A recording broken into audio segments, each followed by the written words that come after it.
Hvis du ønsker at lave en faktura, så har du muligheden herovre i vores faktura, på vores fakturaside og vores kundeside. Det første du skal lave for at sende en faktura, det er at du skal have oprettet en kunde. Og det gør du ved at sige tilføj under kunder. Kan vi lave en her, der hedder, jeg har lavet en, der hedder testkunde.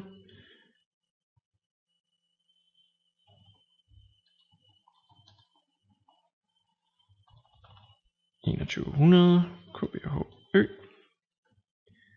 Danmark, og så siger vi gem.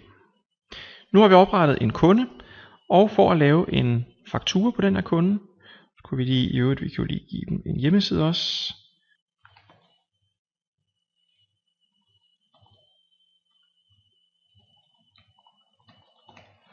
Sådan der. Så kunne vi gå ind og sige faktura. Nu går vi så ind på kunden og laver en faktura. Den hiver så alle informationerne ind og helt automatisk. Der kan vi så vælge, hvilket sprog fakturen skal være på. Det kan være, at du ønsker at sende en faktura til en engelsk kunde og have den på engelsk. Så kan du vælge engelsk her. Alt er sådan set forudfyldt. Hvis du ændrer fakturadatoen, kan du gøre det. Betalingsbetingelser.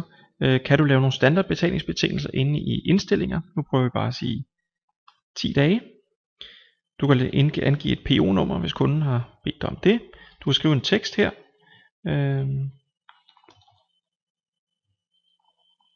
Sådan der. Så kan du vælge en produktgruppe og et produkt, hvis du har oprettet det. Det har vi så ikke endnu. Det viser jeg lige om lidt.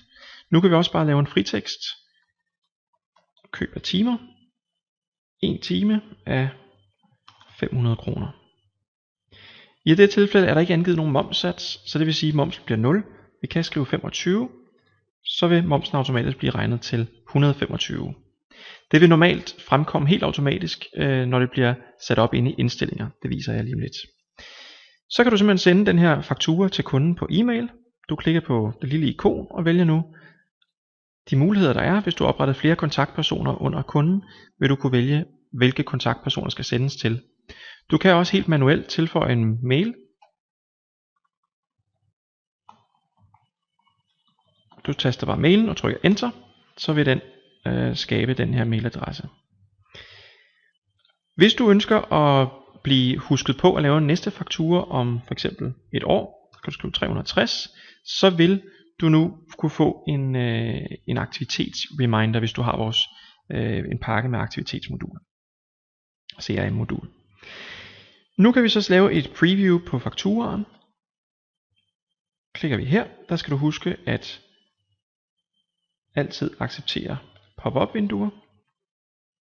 Og nu vil du så kunne se et preview af fakturaen i en pdf. Her kan vi se, at den ser faktisk fint ud. Nu har vi ikke angivet vores bank og registreringsnummer osv., men når det er angivet i indstillinger, så vil det blive vist på fakturaen. Den kigger vi på, og den siger vi, at den ser fint ud. Så trykker vi send og gem faktura.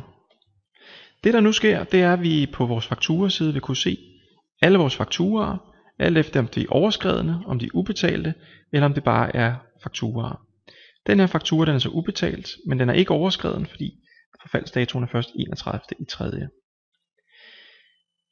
Helt automatisk er der nu sket en bogføring, og den har smidt det her salg ind i vores regnskab. Og nu vil vi så kunne se, at det salg vi har lavet er røget ind på vores salg af varer, fordi det er det vi har angivet som konto.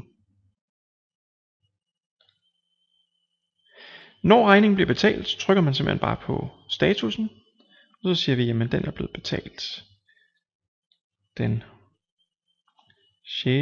i 5.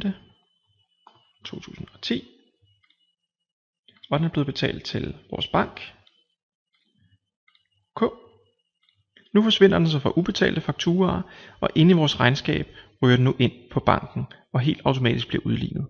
Så på den måde skal du faktisk overhovedet ikke bogføre dine fakturaer fremover.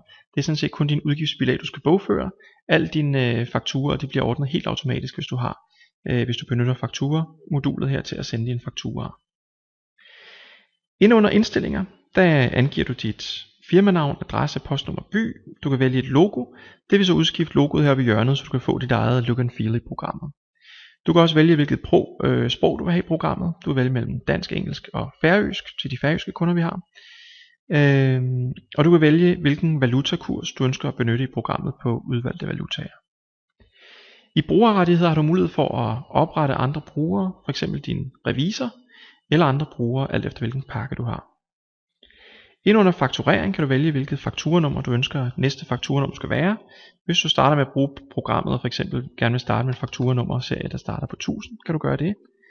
Antager standard betalingsdage, det kan være 20. Standard momssats på salg, det er 25%. Du kan vælge altid at få en kopi til en bestemt e-mail, når du laver en faktura. Det kan fx være dit bogholder eller dig selv. Du kan vælge om du vil have vist et logo på din faktura. Det kan du uploade her. Dit CVR-nummer på fakturaen, bank, registrering, IBAN, Swift osv. Det bliver alt sammen vist på din faktura, når du har indtastet det.